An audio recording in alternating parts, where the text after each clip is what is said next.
Hello everyone good morning hello everyone good morning from नाला। अहिले म नालामा छु। यहाँ भक्तपुरबाट आउने बाटो यो हो। अनि त्यहाँबाट यहाँ त यसो तल यहाँ तल जाने बाटो छ एउटा। यो चाहिँ नाला बजार पुग्ने बाटो हो। यहाँ चाहिँ यतापट्टि गढी ऐतिहासिक नाला गढी जाने बाटो भन्ने छ 2 किलोमिटर माथि पारे यो बाटो पनि यहाँबाट जानुपर्ने छ। आज हामी यहाँलाई चाहिँ ऐतिहासिक नाला गढी तथा त्यहाँ गुम्बा पनि छ अरे, त्यहाँ मन्दिरहरू पनि छ अरे, त्यहाँ लिएर जानेछौँ। साथ रहनु होला। ऐतिहासिक नाला गढी जाने बाटो भनेर 2 किलोमिटर माथि छ अरे यहाँबाट। यहाँ यसरी यो बाटो जानुपर्ने हुन्छ। साथ रहनु होला। साथीहरू हामी नाला गढी जाने क्रममा यहाँ प्रवेशद्वार रहेछ। प्रवेशद्वार यहाँबाट गयो भने चाहिँ हिँडेर जानुपर्ने छ। यताबाट मोटर बाटो रहेछ। यो मोटर बाटोबाट हावा भन्ने ठाउँ पुगिन्छ अरे, त्यहाँ पुग्न सकिन्छ। पारितिर घिमिरे गाउँ भन्ने कस्तो रमाइलो गाउँ रहेछ। सुन्दर दृश्यहरू हेर्नुहोस् त, त्यहाँबाट कस्तो राम्रो राम्रो दृश्यहरू देखिन्छ। हेर्नुहोस् यस्तो सुन्दर दृश्यहरू हेर्नको लागि आउनुहोस्, हेर्नुहोस् यस्तो छ। यस्तो अब यो बाटो हामी जान्छौँ। साथ रहनु होला। ऐतिहासिक नाला गढी जाने क्रममा यस्तो सुन्दर ठाउँहरू देख्नु रहेछ। हेर्नुहोस् यस्तो ठाउँ छ। यस्तो ठाउँमा यहाँ नरोकिकन यहाँ एउटा भिडियो क्लिक नगरिकन जानै मन नलाग्ने ठाउँ रहेछ। हेर्नुहोस् यस्तो ठाउँ छ। हेर्नु सुन्दर ठाउँहरू। ऐतिहासिक नाला गढी जाने क्रममा हेर्नुहोस् यस्तो छ। हेर्नुहोस् यस्तरी यस्तो छ। यसरी यता हेर्नुहोस् यस्तो छ। यस्तो ठाउँ देखिन्छ। हेर्नु यस्तो ठाउँ। स्वर्ग, धरतीको स्वर्ग नै हो नि यो ठाउँ त। हेर्नुहोस् यस्तो रहेको छ। यस्तो छ। यस्तो ठाउँमा रमाउनुहोस्, आउनुहोस्, हेर्नुहोस्, हाँस्नुहोस्। सबैलाई स्वागत छ। हेलो साथीहरू, ऐतिहासिक नाला गढी जाने क्रममा यस्तो दृश्यहरू देखिन सकिन्छ। हेर्नुहोस् ऐतिहासिक नाला गढी जाने क्रममा देख्ने दृश्यहरू यस्तो रहेको छ। हेर्नुहोस् यसरी यस्तो छ। हावा चलिरहेको छ। हावा चल्दा पनि राम्रो देखिएको छ। हेर्नुहोस् सुन्दर दृश्यहरू हेर्नको लागि खै टाढो जानु पर्दैन। बाटो एकदम सरल छ। यो बाटो सिधै गयो भने नगरकोट पनि पुग्दो रहेछ। तल भक्तपुर पनि पुगिन्छ भन्ने कुरो जानकारी गराउनु भएको थियो। हेर्नुहोस्, साथ रहनु होला। हेर्नुहोस् ऐतिहासिक नाला गढी जाने क्रममा हामी आएको यो बाटो हो। अहिले यस्तो बिच रहेको रहेछ। यो बाटोबाट देखिने दृश्यहरू हेर्नुहोस्, सुन्दर दृश्यहरू। खड्का गाउँ भन्ने रहेछ, के ठाउँ भन्ने रहेछ। यताबाट यसो हेर्नुहोस् त कस्तो रमाइलो भनेर यस्तो रहेको रहेछ। यहाँबाट यताउता सिधै गयो भने त्यो जङ्गलको बाटो पुग्दै हुँदै त्यो माथि जुम गरेर हेऱ्यो भने यो जङ्गलको बाटो हुँदै नगरकोट पुगिन्छ। हेर्नुहोस् यस्तो छ। यस्तो परिदृश्यहरू। हेलो एभ्रिवान, अहिले हामी यहाँ नाला गढी ऐतिहासिक नाला गढी जाने क्रममा खावा भन्ने स्थानमा आइपुगेका छौँ। यहाँ खावा भन्ने स्थानमा यताबाट हामी आएका थियौँ। अहिले भर्खरै नालाबाट आउने बाटो यो हो। यहाँबाट सिँढी चढेर माथि जाने एउटा गेट जस्तो देखिन्छ। यहाँबाट माथि चाहिँ पुग्यो भने नाला गढी पुगिन्छ अरे। यताबाट सिधै तल गयो भने भक्तपुर पुगिन्छ भन्ने जानकारी पाइयो। यताको बाटो यो भक्तपुर जाने बाटो हो। यताबाट माथि सिधै यताको बाटो चाँगुनारायण नगरपालिका अर्थात् नगरकोट पुग्ने जानकारी पाइयो। त्यो चाँगुनारायण नगरपालिका भन्ने रहेछ। यसले चाहिँ सिमल डाँडा भन्ने भन्दो रहेछ यसलाई। अब हामी यात्रा सुरु गर्छौँ। यस्तो रहेको छ चाँगुनारायण नगरपालिका र बनेपा नगरपालिका बिचमा रहेको त्यो माथि चाहिँ गेट जस्तो यस्तो देखिन्छ। यो गेट कटेर जानुपर्ने हुँदो रहेछ। यहाँ चाहिँ ऐतिहासिक नाला गढी जाने बाटो यस्तो रहेको रहेछ। हेर्नुहोस् यसरी जान सकिन्छ। यहाँ सिँढी छ भन्ने जानकारी पाएको थियो। हेरौँ सिँढी कहाँनिर आउँछ। यहाँ भगवान् कृष्णको मूर्ति पनि देखिन्छ। त्यहाँ हो, त्यहाँ यतापट्टि भगवान् कृष्णको मूर्ति पनि राखेको रहेछ। रहेको छ विशाल भगवान् श्री कृष्णको मूर्ति। यसरी यहाँ मन्दिर पनि जस्तो त्यहाँ माथि त्यो गढी हो हामी जाने अहिले। त्यहाँ श्री कृष्ण वन्दे वन्दे। हेर्नुहोस् गढी जाने क्रममा ऐतिहासिक नाला गढी जाने क्रममा हिँड्दैछु। हेर्नुहोस् कतिखेर पुगिन्छ थाहा छैन। आकाश निकै खुलेको छ, निकै रमणीय छ। यहाँ पनि स्वागत छ। आज म एक्लै आइरहेको छु, तर पनि निकै रमाइरहेको छु म। नालामा आउँदाखेरि यहाँ आउनु चाहिँ नबिर्सिनु होला। यस्तो सुन्दर दृश्यहरू कैद गर्दैछु म, यहाँलाई देखाउँछौँ। साथमा रहनु होला। हेर्नुहोस् जति हेऱ्यो उति हेरौँ लाग्ने। हेर्नुहोस् यस्तो सिँढी चढेर जानुपर्छ। सुहाना पनि हुँदो रहेछ।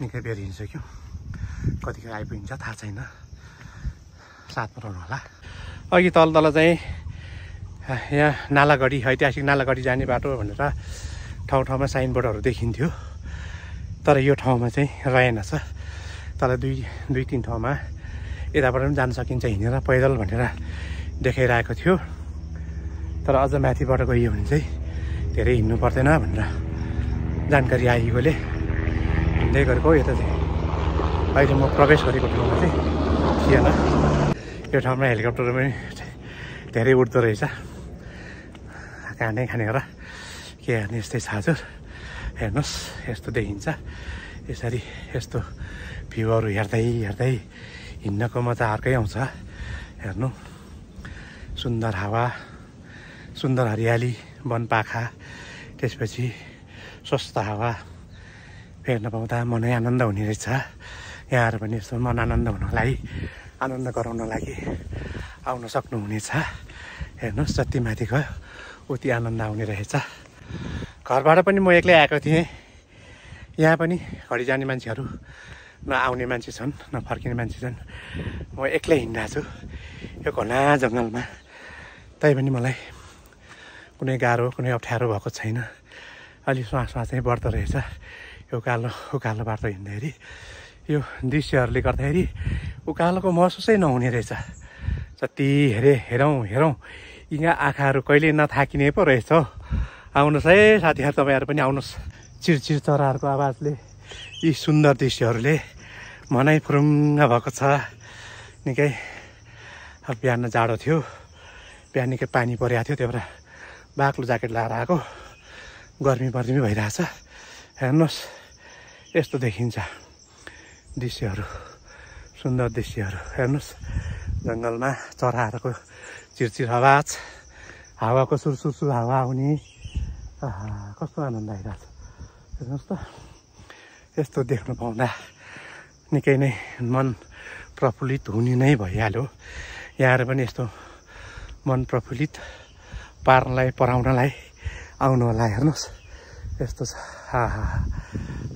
जाउँ तल्लो बाटो हिँड्दा यो सिँढी हिँड्दा निकै चाहिँ थाकिँदो रहेछ यो थकाइ महसुस पनि अलिअलि भयो तर यो दृश्यहरूले यी सुन्दर दृश्यहरूले गर्दा सबै हरायो सबै थकाइ महसुस सबै हराएको छ हेर्नुहोस् कति फाइनली हामी यहाँ उच्चो ठाउँमा आइपुगेका छौँ हेर्नुहोस् यस्तो रहेको छ यहाँबाट हेर्दा यस्तो देखिन्छ त्यस पछाडि यताको दृश्यहरू यस्तो देखिन्छ अब अगाडि हेर्छौँ हामी हेर्नुहोस् है साथीहरू यस नालागढीबाट देखिने परिदृश्यहरू यस्तो देखिन्छ है हेर्नुहोस् जति हेरौँ लाग्ने दृश्य सायद फाइनली यही नै होला गढी यहाँ मन्दिरहरू जुन देखिन्छ के हो थाहा छैन यहाँ केही लेखेको छैन सोध्नलाई पनि केही छैन आदि नभए भनेर लेखिरहेछ ए हो गढी हजुर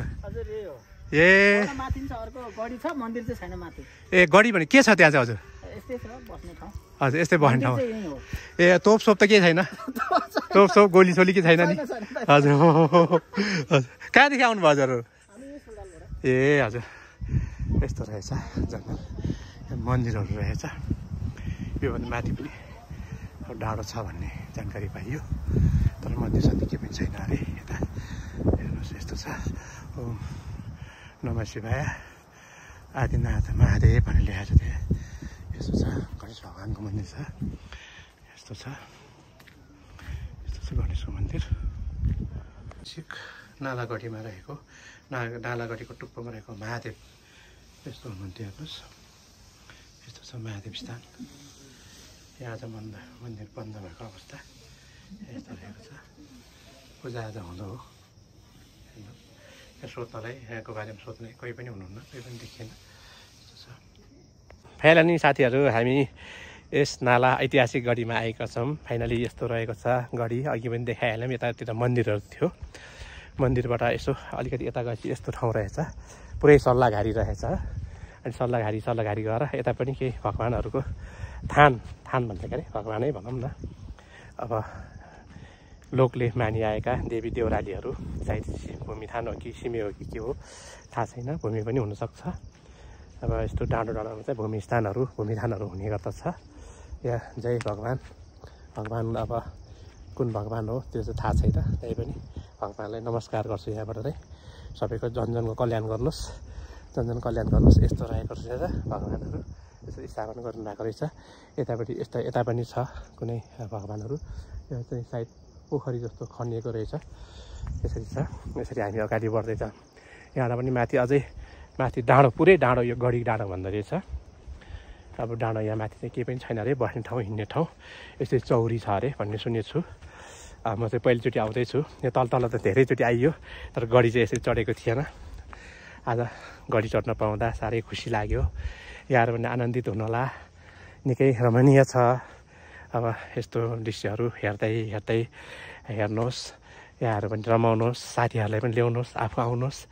र म एक्लै आएको छु आज, तर मलाई एक्लो महसुस भएको छैन, किनभने मसँग यी रुख छन्, यी हावा छ, यी चिरचिर कराउने चराहरू छन्, यी बाटाहरू छन् मेरा लागि।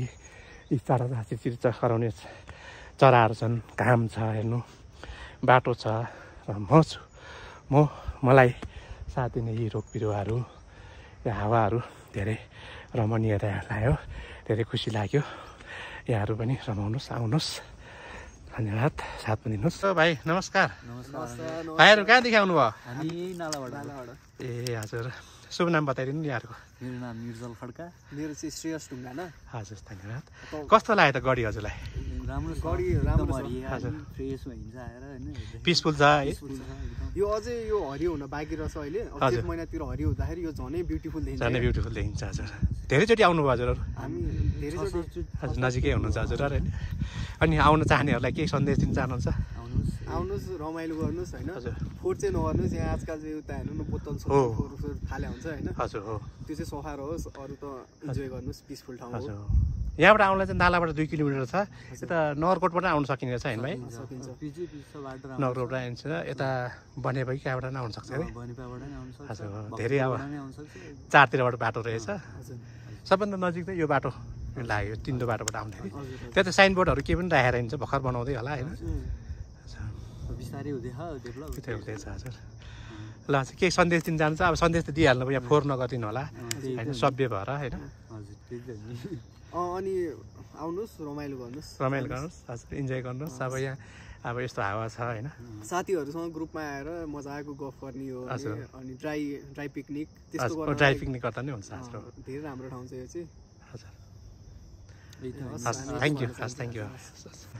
साथीहरू अहिले चाहिँ फाइनली सबभन्दा उच्चो ठाउँमा आइपुग्यो, सबभन्दा हाइटमा यो रहेछ। अहिले मन्दिरहरू, अहिलेको जुन शिवालयहरू, चौताराहरू रहेको गढी, मेन गढी भने तापनि यो चाहिँ फाइनली एकदम उच्च ठाउँमा रहेछ। योभन्दा उच्च कुनै पनि ठाउँ छैन। हेर्नुहोस्, यता पनि ओह्रालै देखिन्छ, यता पनि ओह्रालो देखिन्छ, चारैतिर ओह्रालो सालघारी छ, चारैतिर ओह्रालो छ। हेर्नुहोस्, पुरै ओह्रालो देखिन्छ, पुरै ओह्रालो, यो पुरै ओह्रालो छ। यता पनि पुरै ओह्रालो, हेर्नुहोस्, पुरै ओह्रालो। फाइनली एकदम हाइटमा आइपुग्दाखेरि निकै आनन्दको सास लिन पाएँ, धेरै आनन्द लाग्यो। 2जना भाइहरू भेटेका थिएँ, उहाँहरूले पनि आउनुहोस्, ड्राई पिकनिकहरूमा आउनुहोस्, रमाउनुहोस्, इन्जोय गर्नुहोस्, तर फोहोर चाहिँ नगर्ने होला भनेर उहाँले आगन्तुकहरूलाई सुझाव दिनुभयो। त्यो धेरै राम्रो हो। हामी कसैले पनि फोहोर गरिदिनु हुँदैन। हामी सबै भनेर देखाउनुपर्छ, अरूलाई पनि सिकाउनुपर्छ। हामीले फ्यालिदिउँ भनेर गर्नुहुन्न। ऐतिहासिक नालागढी गएर फर्किन आउँदा बाटोमा यस्तो जात्राहरू भेटेको थिएँ र जात्राहरूले मलाई पनि अबेर लगाइदिनु भएको थियो र निकै रमाइलो गरेर निकै रमाउँदै आउँदै आइरहेको भएको थियो उहाँहरू। यस्तो भएको थियो।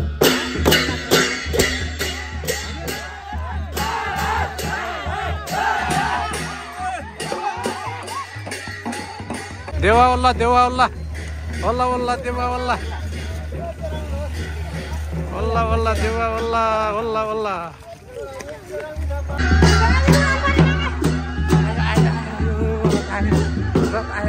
रथ आयो नाला रहेको जात्रामा सबै स्वागत छ। यस भिडियोलाई सुरुदेखि अन्तिमसम्म हेरिदिनु भई साथ सपोर्ट गरिदिनु भएकोमा यहाँलाई धेरै धेरै धन्यवाद दिँदै यस अन्तर्यात्रा नेपाली युट्युब च्यानलको तर्फबाट म कृष्ण तामाङलाई पनि बिदा दिनुहोस्। यहाँहरूको दिन शुभ रहोस्। ऐतिहासिक नालागढी काभ्रे नेपाल।